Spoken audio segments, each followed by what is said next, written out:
सर्वे भवन्तु सुखिनः। आज 28 मई मेंस्ट्रुअल हाइजीन डे है।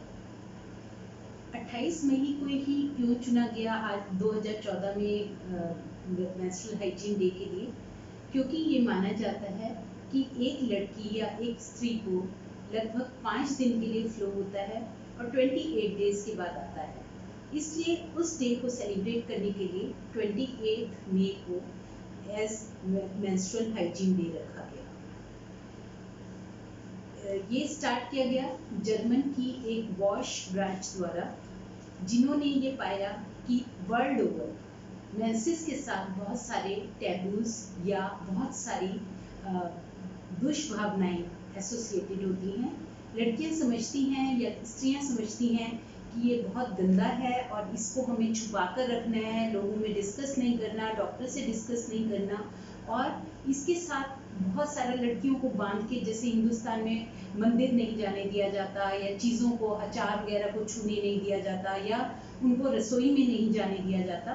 तो इन सब टैबूज को ख़त्म करने के लिए ये मेंस्ट्रुअल हाइजीन सेलिब्रेशन डे शुरू किया गया। और इस साल की 2021 की थीम जो है वो है action and investment in menstrual hygiene and health. सबसे पहले मैं ये बताना चाहूँगी मेंसेस होते क्या हैं। मेंसेस जो होते हैं ये हमारी यूट्रस, जो गर्भ होता है उसके अंदर की जो लाइनिंग है, वो जब उसमें बेबी नहीं ठहरता तो वो शेड हो जाती है और मेंसेस ब्लड की तरह ये बाहर आती है। ये नॉर्मली कुछ लोगों में एक ही दिन के लिए रहते हैं मेंसेस, कुछ लोगों में ये हफ्ता तक चल सकते हैं। तो 1 से 7 दिन तक मेंसेस होना नॉर्मल माना जाता है और एवरेज 5 डेज होती है। और कुछ लोगों में ये 23 डेज के बाद आ जाते हैं और कुछ लोगों में ये 35-36 डेज के गैप में आते हैं।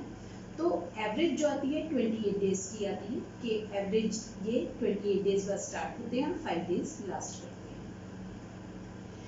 अगर किसी लड़की में, स्त्री में 23 डेज से पहले मेंसेस आ रहे हैं या 35 डेज के बाद आ रहे हैं या 7 दिन से ज़्यादा रहते हैं मेंसेस, तो उन्हें डॉक्टर से संपर्क करना चाहिए क्योंकि वो एबनॉर्मल मेंसेस में आता है। नंबर 2, अब इसमें अपनी कैसे सफाई का ध्यान रखें, कैसे हम अपने आप को इन्फेक्शन से बचाएं, क्योंकि जो ब्लड हमारे अंदर से आ रहा है, ब्लड हमेशा एक गुड कल्चर मीडियम होता है, उसमें बहुत सारी बीमारियां उत्पन्न हो सकती हैं। तो कैसे हम अपने आप को उस समय स्वस्थ रख सकते हैं, एक लड़की अपने आप को इन्फेक्शन से कैसे बचा सकती है। तो मेंस्ट्रुअल हाइजीन को मेंटेन करने के लिए सबसे अच्छा तरीका होता है पैड्स को यूज़ करना, सैनिटरी पैड्स को यूज़ करना जो मार्केट में अवेलेबल होते हैं। सैनिटरी पैड अपनी स्किन या अपनी सेंसिटिविटी के हिसाब से सिलेक्ट किए जा सकते हैं, क्योंकि बाज़ार में बहुत सारी वैरायटीज़ अवेलेबल हैं। कुछ लोगों को बाज़ार के पैड्स सूट नहीं करते, वो घर के कपड़ा यूज़ करना चाहते हैं। तो उसमें कपड़े को भी यूज़ करने का एक मेथड है कि जब भी कपड़ा यूज़ किया जाए उसे मेंसेस से पहले, यूज़ करने से पहले प्रॉपरली वॉश किया जाए, उसे तेज धूप में सुखाया जाए या उसको सेवलॉन वगैरह में से पास डुबो कर रखना चाहिए ताकि उसमें सारे कीटाणु मर जाए। और उसके बाद वो सूखा कपड़ा ही प्रयोग करना चाहिए, क्योंकि अगर वो कपड़ा गीला होता है या गंदा होता है तो हमारे अंदर इन्फेक्शन डेवलप होने के चांसेस रहते हैं। थर्ड है कि कुछ लोग अफोर्ड नहीं कर सकते, मान लो सैनिटरी पैड्स वो अफोर्ड नहीं कर सकते, तो हमारी सरकार द्वारा भी जन औषधि केंद्रों पर ये सस्ते दामों पर पैड्स अवेलेबल हैं, जिनकी कॉस्ट लगभग 1 रुपया या 1.5 रुपया पड़ती है। तो ये बहुत ज़्यादा महंगे भी नहीं पड़ते। उसके बाद प्रश्न आता है कि कितनी बार हमें ये चेंज करना चाहिए पैड दिन में। नॉर्मली हर लड़की को अपने ब्लड फ्लो के हिसाब से, अगर किसी को बहुत ज़्यादा फ्लो होता है तो उसे 4 से 6 घंटे में चेंज कर देना चाहिए। किसी को अगर कम फ्लो होता है या नॉर्मल सा फ्लो होता है उसे 8 से 10 घंटे में अपना पैड चेंज कर देना चाहिए। और किसी भी हाल में 2 से कम पैड्स नहीं यूज़ करने चाहिए, मतलब एक पैड को 24 घंटे किसी भी हाल में नहीं चलाना चाहिए।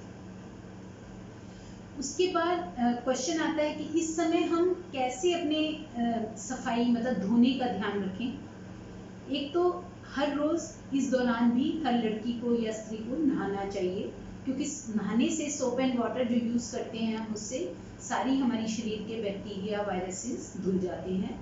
स्पेशली इस एरिया को धोने के लिए बाजार में बहुत सारे वॉशेस अवेलेबल हैं जो हमारे वेजाइना के पीएच को मेंटेन करते हैं, और हम उनको यूज़ कर सकते हैं अपने यहाँ के पीएच को मेंटेन करने के लिए, क्योंकि हमारे अंदर भगवान ने वेजाइना में कुछ ऐसे बैक्टीरिया और वायरसेस दिए हैं जो हमारी एसिडिक पीएच को मेंटेन करते हैं वेजाइना में, और हमें बाहर के इन्फेक्शन से प्रिवेंट करते हैं। तो कभी भी जब भी हम वॉश करते हैं, एक तो हमें अंदर से नहीं धोना चाहिए, खाली स्किन को वॉश करना चाहिए और बाहर से धोना चाहिए। अंदर कोई जेट प्रयोग नहीं करना चाहिए या डूशिंग नहीं करनी चाहिए, क्योंकि उससे हमारे जो गुड बैक्टीरिया या फ्रेंडली बैक्टीरिया होते हैं वो फ्लश आउट हो जाते हैं, और जो पानी में गंदे बैक्टीरिया और वायरसेस हैं वो अंदर जा सकते हैं। सेकेंडली, कभी भी हमें पीछे से जेट नहीं मारना चाहिए, क्योंकि पॉटी वाली जगह पे जो बैक्टीरिया या वायरसेस हैं वो हमारे यूरेथ्रा की साइड या हमारे वेजाइना की साइड आ जाते हैं, जो हमारे लिए फ्रेंडली नहीं है। तीसरी बात, हमें बहुत ज़्यादा धोना भी नहीं चाहिए।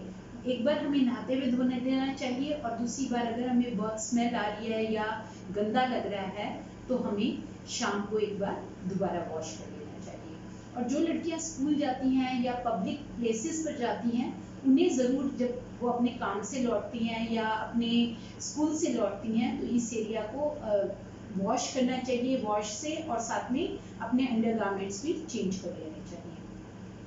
उसके बाद आता है कि कैसे हम डिस्पोज ऑफ कर सकते हैं इन सैनिटरी पैड्स को।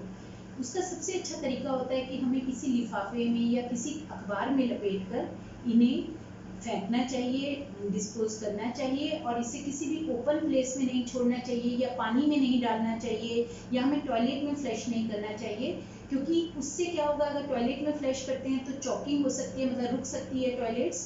पानी में अगर फेंकते हैं तो वो जो ब्लड में, क्योंकि ब्लड एक कल्चर मीडियम है, वहाँ बैक्टीरिया और इन्फेक्शन स्प्रेड हो सकता है, और अगर हम ओपन में छोड़ते हैं उसे तो कुत्ते बिल्ली वगैरह उसमें से फैला सकते हैं सारे में, और वो एक इन्फेक्शन का सोर्स बन सकता है।